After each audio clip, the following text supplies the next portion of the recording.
आणि सेंटरवर जो जात नाही त्याला सहयोगी म्हणायचं नाही. सेंटरवर गेलंच पाहिजे. तुम्ही श्रीमंत असाल ते आपल्या घरी असाल, पण सेंटरवर गेलं पाहिजे. मी सुद्धा तुमच्या झोपडीत राहते, वाटेल त्या परिस्थितीत राहते. मग सेंटर अगदी फारच सुंदर असलं पाहिजे, त्याच्यामध्ये झगमगाट असला पाहिजे असा विचार करणं फार चुकीचं आहे. अत्यंत साधारण असं सेंटर असलं पाहिजे जिथे सर्वसामान्य माणसं सुद्धा येऊ शकतात.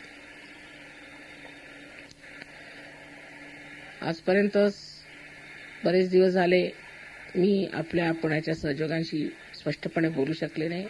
आज ह्या रम्य परिसरात मला असं वाटलं की एक तऱ्हेची आपल्यातही रम्यता आली पाहिजे, आणि ती रम्यता येण्यासाठी आतमध्ये जे आमच्या जुन्या पद्धतीचे नसती कर्मकांडांची आणि धर्माच्या बाबतीत अगदी चुकीच्या कल्पना आहेत त्या जाऊन आपण स्वच्छ निर्मळ गंगेत आलं पाहिजे, तेव्हाच हे कार्य होऊ शकतं.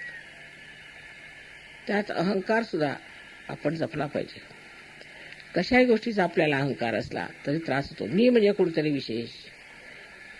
कोणा सहयोगांना असं वाटतं की आम्ही पहिल्यांदा सहयोगात आलो म्हणजे काहीतरी विशेष.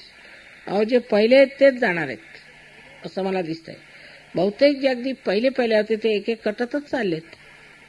म्हणजे ही कल्पना असणं की आम्ही पहिल्यांदा सहयोगात आलो हीच पहिल्यांदा तुमच्या विरोधात बसणार. ती भावना काढून टाळली पाहिजे की आम्ही फार जुने सहयोग आहेत, म्हणजे तुम्ही जुनाट झाले, आता निघून जा. प्रत्येक वेळा नाविन्य असायला पाहिजे तरच तो सहयोगी आहे. कारण ही जिवंत क्रिया आपल्यामध्ये रोज घटत असते. रोज नवीन नवीन आपल्याला अनुभव येतात. प्रत्येक वेळा आनंदित नाविन्य असायला पाहिजे. आणि मी फार जुना किंवा मी फार जुनी असा ज्यांनी जर तुम्ही मनावर विचार ठेवला तर त्याचा जुनाटपणा दिसू नये. तेव्हा इकडे लक्ष ठेवलं पाहिजे की आम्ही आपल्याबद्दल काय बोलतो. फक्त तुम्ही सहयोगाबद्दल आणि माझ्याबद्दलच बोललेलं बरंच आहे, त्यांनी सगळं काही ठीक होणार आहे. तेव्हा शरणागत होण्याचा अर्थ हाच आहे की आपल्यामध्ये ज्या या जुन्या गोष्टी आहेत त्या सोडल्या पाहिजेत, आणि आपण जो अहंकार गोळा केला आहे तो सुद्धा नष्ट पावला पाहिजे.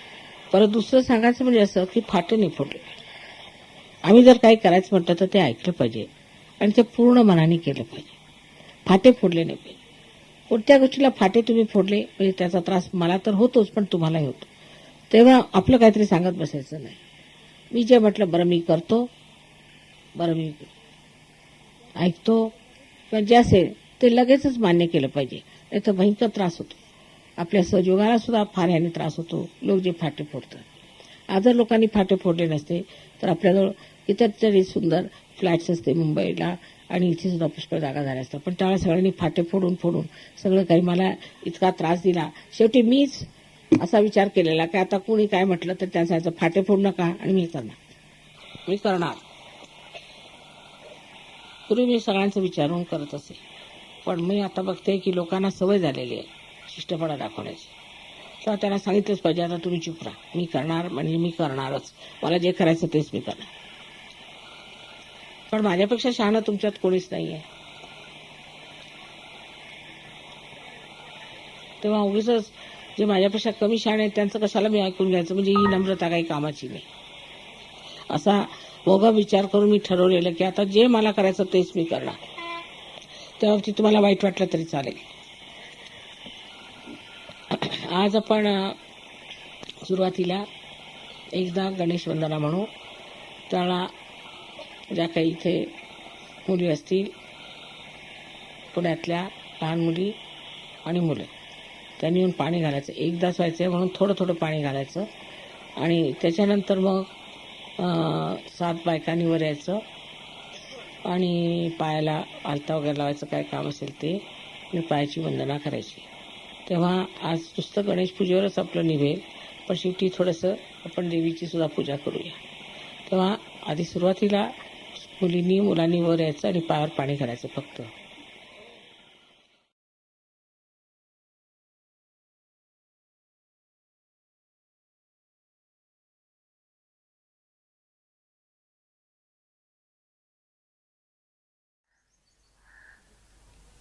आणि गणेशाचं वैशिष्ट्य फक्त एकच की नितांत आपल्या आईवर भक्ती आणि प्रेम, आणि म्हणूनच सर्व शक्ती त्याला आईने दिलेली. सर्व शक्ती समन्वित. ही गणेश शक्ती जी आहे याच्यात सर्व शक्त्या आहेत. जर तुम्ही गणेशाचं अथर्व शीर्ष म्हटलं तर त्याच्यात सर्व शक्त्या आहेत. ब्रह्मदेवात काही आहेत, विष्णूमध्ये काही आहेत आणि महेशामध्ये काही. पण ह्या सर्व शक्त्यांचं जे काही सार आहे, तत्व आहे, ते गणेशामध्ये.